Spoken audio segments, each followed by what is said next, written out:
যারা স্লোগান দিবা এখন বুঝবো যে অন্য কেউ তোমরা। গুপ্ত গুপ্ত আপনি তো দীর্ঘদিন গুপ্ত ছিলেন, গুপ্তভাবে থেকে রাজনীতি করেছেন, আসলে দাড়ি চুল রেখে গুপ্ত ছিলেন কেন? তো দাড়ি রেখেছিলাম, অনেক বড় চুল রেখেছিলাম, সেটা হচ্ছে কৌশল ছিল। বলো কি? যাতে আমি বিভিন্ন কৌশল অবলম্বন করে প্রশাসনের চোখ ফাঁকি দিয়ে আমার আন্দোলনগুলো আমি পৌঁছাইতে পারি। আমার গন্তব্যটা ছিল আন্দোলন। আচ্ছা,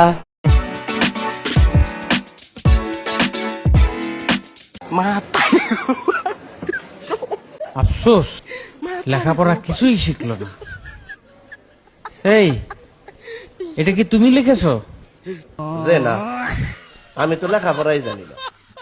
গাঞ্জা খেয়ে কুল পাই না, লেখাপড়া করবো কোন সময়? কে লিখেছে জানো? জানলেও বলবো না। গত 17 বছর ধরে বাংলাদেশে শুধু ঢাকা বিশ্ববিদ্যালয় নয়, কোনো ক্যাম্পাসগুলোতে বাংলাদেশ জাতীয়তাবাদী ছাত্র দলের কোনো নেতাকর্মী প্রকাশ্যে অবস্থান করতে পারেনি। ওকে ওকে, গুপ্ত গুপ্ত গুপ্ত গুপ্ত আরে বেটা, তোর বাপ তারেক রহমানের জন্য করাচিতে হইতে পারে। তো যদি কেউ হয়ে থাকে সেটা তারেক রহমান গুপ্ত। তারেক রহমান মুসলেগা দিয়ে পালায় গেছে দেশ থেকে, লন্ডন পালায় গেছে। মুসাদ্দেক দেশ থেকে পালায় নাই। ডাকসুতে যারা ছিল তারা কেউ দেশ থেকে পালায় না, তার প্রত্যেকের দেশে ছিল এবং ফেসিবাদের বিরুদ্ধে লড়াই করেছে। আর যদি কেউ পালিয়ে যে থাকে, মুসলেগা দিয়ে, সেনাবাহিনীকে মুসলেগা দিয়ে তারেক রহমান পালাইছে। 17 বছর লন্ডন পালাচ্ছিল। আর কি লিখছে? তাদের বাড়ি পাকিস্তান, মানে আমার বাড়ি পাকিস্তান। আরে বেটা, তোর বাপ তারেক রহমানের জন্য করাচিতে হইতে পারে, তোদের জন্ম করাচিতে হইতে পারে। আমি এই বাংলাদেশের সন্তান এবং এই দেশ আমাদের। এই গুপ্ত বিভ্রান্তকারীরা আবারও এখন এই বিভ্রান্তের কাজ শুরু করেছে। তারা যারা দেশের মানুষকে বিভ্রান্ত করতে চাচ্ছে, জুলাই সনদ নিয়ে বিভ্রান্ত করতে চাচ্ছে, প্রিয় ভাই বোনেরা, তারা তো এই দেশের স্বাধীনতাতেই বিশ্বাস করেনি। তোমরা যে এখানে আসিলা বাবা তারেক রহমান, তুমি এখানে যাওগা, তুমি দেশ চালানোর মতো লোক না। কি কষ্ট! লন্ডন থেকে নেতা তারেক রহমান এসে গুপ্ত শব্দ ব্যবহার করছে। এই গুপ্ত শব্দ রাজাকারের চেয়েও শক্তিশালী শব্দ হয়ে উঠবে ইনশাআল্লাহ। 20-এর আগে সন্তান ধারণ না করা, এক সন্তান থেকে পরবর্তী সন্তান ধারণের ভেতর ইন বিটুইন 2 থেকে 3 বছর বিরতি দান। মানে কি বলবো, যাই হোক, আমরা রাজধানী ঢাকাতে লোডশেডিং করবার সিদ্ধান্ত গ্রহণ করেছি। শহরের মানুষ আরামে থাকবে এবং গ্রামের মানুষ কষ্টে থাকবে, এটি কোনোভাবেই কাম্য নয়।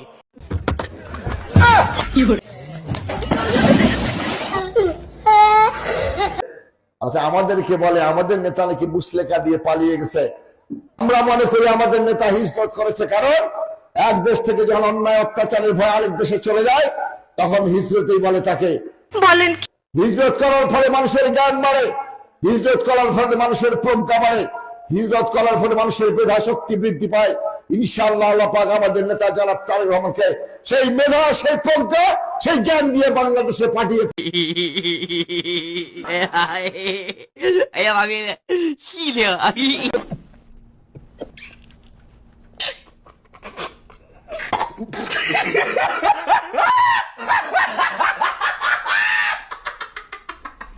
বর্তমান সরকারে অসংখ্য গুপ্ত রয়েছে, যেমন আমাদের পররাষ্ট্রমন্ত্রী, উনি একজন গুপ্ত।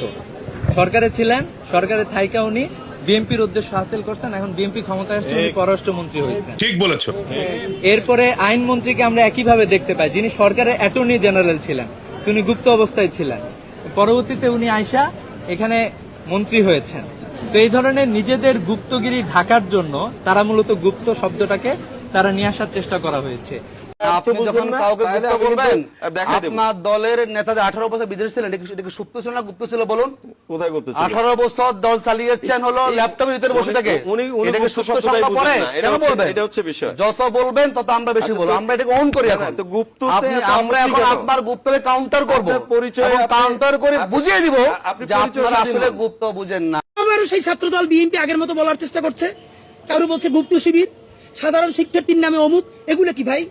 আওয়ামী লীগের মতো ভুল করেন না। আওয়ামী লীগ এই চেষ্টা করছিল, আওয়ামী লীগ রাজাকার করতে করতে কি হয়েছে দেখেন না, কি ইন্ডিয়া পালান লাগছে। আপনারাও হরে ধরে সবাই শিবির বলতে বলতে, গুপ্ত বলতে বলতে কোথায় যে পালাইবেন পথ পাবেন না। এর কারণ ইতিমধ্যে আওয়ামী লীগের এক নেতা উত্তরা থানার ওসিরে ফোন করে বলছে যে আমরা তো ইন্ডিয়া পালাইতে পারছি, ওরা কিন্তু ইন্ডিয়াও যাইতে পারবে না। তাহলে শহীদ প্রেসিডেন্ট জিয়াউর রহমান এবং আপসহীন দেশনেত্রী বেগম খালেদা জিয়ার সুপুত্র আপনাকে অনুরোধ জানাতে চাই, আপনার মরহুম পিতা এবং মরহুম মাতা যারা ভারতীয় আধিপত্যবাদের বিরুদ্ধে সোচ্চার ছিলেন, মাথা উঁচু করে দাঁড়িয়েছিলেন, তাদের থেকে শিক্ষা নিয়ে আপনি তো সুযোগ্য পুত্র, আল্লাহর ওয়াস্তে বাংলার মাটি থেকে ভারতীয় আধিপত্যবাদকে দূর করুন। সারাদিন যারা গুপ্ত গুপ্ত বলে মুখে ফেনা ওঠেন, গুপ্ত সংখ্যা কি আপনারা জানেন? সংজ্ঞা আমি 3টে আপনাদের সামনে উপস্থাপন করব।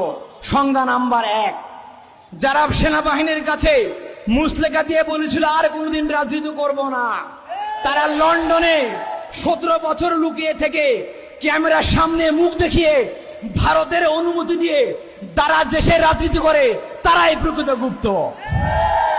সংজ্ঞা নাম্বার 2, যারা অন্তর্বর্তী সরকারের সময় নিজের গায়ের উপরে নিরপেক্ষতার খোলস লাগিয়ে নির্বাচনে ইঞ্জিনিয়ারিং করে দলীয় সরকারের জনগুরুত্বপূর্ণ মন্ত্রণালয় তারা ভাগিয়ে নিয়ে যারা বলে সবার আগে বিএনপি, তারাই মূলত প্রকৃত গুপ্ত। 3 নম্বর আমার সংজ্ঞা, যারা নিজেদের দলীয় পেড়ে ছাত্রলীগকে পুনর্বাসন করে জনগণের তুপের মুখে, সমালোচনার মুখে যখন তারা মহাসত্যকে অস্বীকার করে চ্যালেঞ্জ প্রদান করে বলে আমাদের কমিটিতে একজনও ছাত্রলীগ নাই, তারাই প্রকৃতপক্ষে গুপ্ত। সম্মানিত ভাইরা, এই গুপ্ত সুপ্ত প্রকাশ্য আলটিমেটলি কোনো বিষয় না, এটি একটা টার্ম কার্ড। বিএনপি সরকার যখন ধারাবাহিকভাবে দেশ চালাতে ব্যর্থ হয়েছে, তখন তারা প্ল্যান করে গুপ্ত ট্যাগ দিয়ে ছাত্রদলকে মাঠে নামিয়ে দিয়েছে, যাতে করে জনগণের দৃষ্টিভঙ্গি অন্যদিকে আড়াল করা যায়, অন্যদিকে প্রভাবিত করা যায়। নিজেরা যারা গুপ্ত সুপ্ত হয়ে থেকেছেন, সেই লোক যদি আমাকে গুপ্ত বলে, আপনাকে গুপ্ত বলে, আপনার কেমন লাগবে বলেন? বছরের পর বছর দেশবাসী কিছু মানুষের ছায়াও দেখে না। সেই মানুষ যদি আমাকে বলে আমি গুপ্ত না সুপ্ত, আপনি বলতেই পারেন আমি গুপ্ত ছিলাম কারাগারে দফায় দফায়। আপনি যদি ওইটাকে গুপ্ত বলেন, তাইলে আমি অবশ্যই গুপ্ত। আমি এদেশের মানুষকে বিপদের মুখে ফেলে দিয়ে আমি পালিয়ে যাইনি, আমি ইচ্ছা করলে পালিয়ে যেতে পারতাম। আমি শুধু না, আমার সহকর্মীরা পালিয়ে যায়নি। তিনি মঞ্চে দাঁড়িয়ে বলেন গুপ্ত গুপ্ত, হ্যাঁ গুপ্ত গুপ্ত, ওনার মতো একজন জাতীয় নেতার মুখে আমরা এই ধরনের তৃতীয় শ্রেণীর রাজপথের বিএনপি কর্মীদের ভাষা আশা করি নাই। উনি যখন বাংলার মাটিতে রাজনীতি করব না এই মুচলেকা দিয়ে লন্ডনে পালিয়ে গিয়েছিলেন, আমরা ওনাকে গুপ্ত বলি নাই। উনি যখন লন্ডনের মাটিতে বসে ভিডিও কলে রাজনীতি করেছেন লুকিয়ে থেকে, ওনাকে আমরা গুপ্ত বলি নাই।